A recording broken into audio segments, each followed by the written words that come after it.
that star-spangled banner yet wave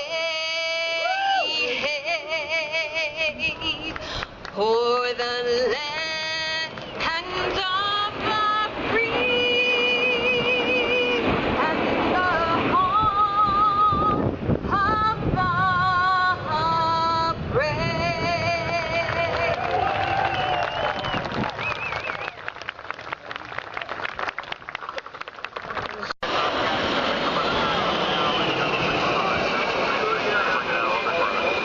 But the fascinating point to me is there are no streets in the sky. Here they come. Here's the composite flight now as they come by from the 108th and the 177th. McGuire and Atlantic City represented as they come by as a composite flight. Great opportunity for a photograph there. Top Cat 4, very, very nice. You can go ahead and steer course 1905 2000. These helicopters from the Coast Guard Air Station Atlantic City, New Jersey. The MH-65C is the backbone of the United States Coast Guard Aviation. Carries with it a highly distinguished service history spanning nearly 30 years. Our crew aboard the aircraft today, our lead aircraft, is under the command of turbine engine on the tail. Peter Broder from Jefferson, Ohio. The pilot is Lieutenant John Walters from Norfolk, Virginia. Flight mechanic AMT-2 Jason Pitaro from Morris Plains, New Jersey. Our rescue swimmer aboard, our two rescue swimmers, our AST-3 Jason Flint from Mitter in Georgia, and rescue swimmer AST-3 Jake Tottle from Lewes in Delaware. Our wing aircraft, as they come to a hover directly in front of you, is under the command of Captain Nicholas Bartola from Hobart in New Jersey, and Lieutenant Frank Fusco is in the left seat, also from Hobart.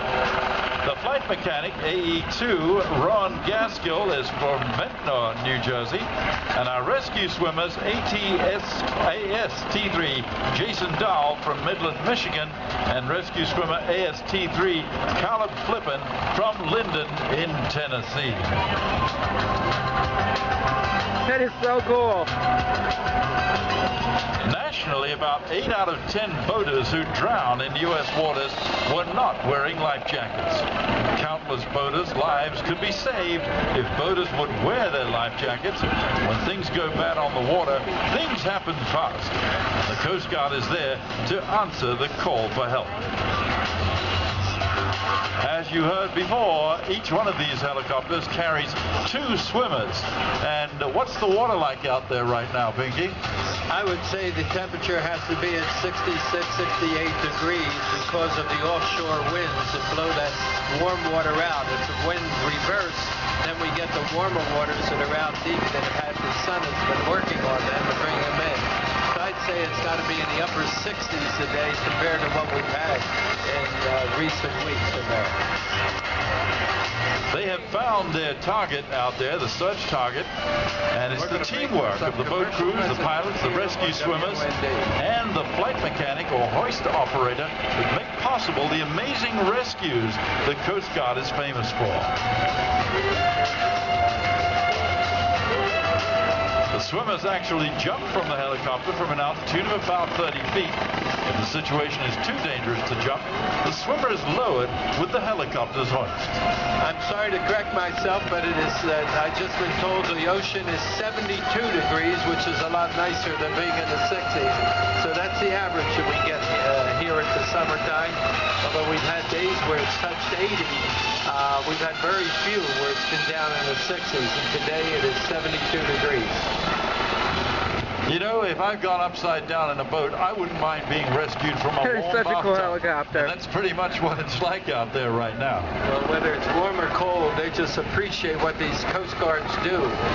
We, unfortunately, cannot even see them. They're down below what we can see. Here they come. They're now starting to raise, but we couldn't see as they hover. The fact that they hover, to me, is amazing because they have to hold still. No matter what the wind is doing, they have to remain in that one spot. This is done by a combination of technique and skill of the pilots, and also an advanced Fairchild radar, which allows them to compensate for the winds. You'll notice both helicopters are actually tilted toward their right-hand side to compensate for the winds that are blowing the helicopter around, allowing them to remain exactly stationary over a position in the water. And I can see the one has somebody that has been just picked up, they're lowering it right now. They're lowering the buoy for them to pick up. We lose sight of it because they're down below the sight line we have between the high dunes and the chalets in front of us. We cannot see the actual helicopters doing what they're doing. Actually, as I understand it, the people being rescued are not in the water, but they're actually rescuing people from the chalet. I believe that's what's going on. Yeah. The swimmers have been lowered to the water, and once the swimmer's in the water, the helicopter is moved back to bring the swimmer and survivor back in view of the pilot. Nearly all hoists are completed, I got this one. with the pilot actually unable to see the survivor or the swimmer. It's the maneuvering commands from the hoist operator to the pilot that enable the pilot to maintain a stable hover. These aircraft capable of operating up to 300 miles out to sea, and many, many long-range rescues have been accomplished by this mighty combination. You'll notice now that they are pulling up the rescue swimmers on the hoist. T3 Jake Tottle.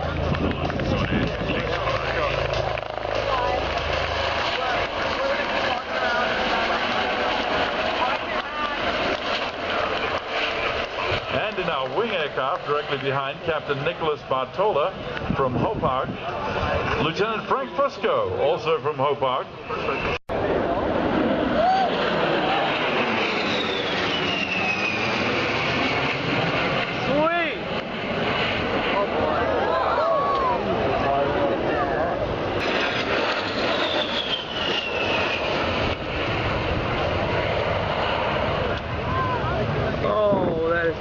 Major Green is now repositioning for his fight. That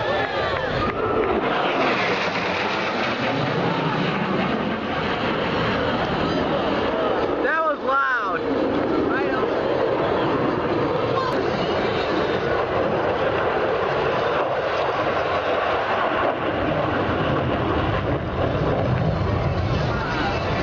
That is a loud plane. This is the SR-71 Blackbird.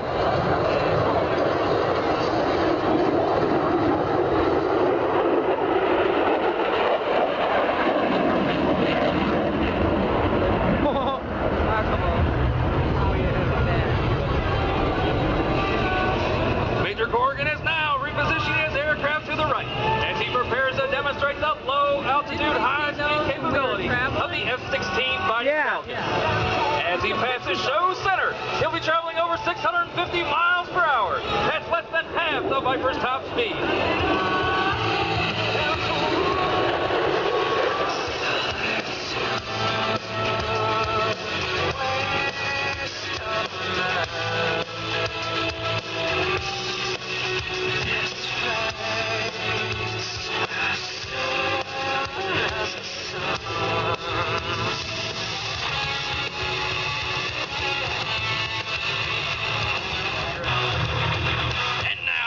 Time from your left. Rider bringing the noise at 950 feet a second.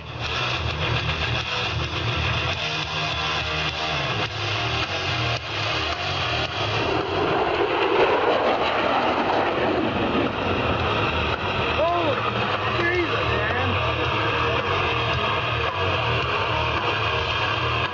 In a dogfight, the ability to turn tight is crucial. From the right, watch now as Major Corrigan shows. And that truly is an incredible sight in the sky, is it not, Pinky? Yes, it is. The aircraft features so many advanced features with 4 F-117. There is no pilot currently flying the Buff that it was around when the aircraft was first built. Originally designed in 1947. The Buff has been flying for many, many years, so most of the crews considerably younger than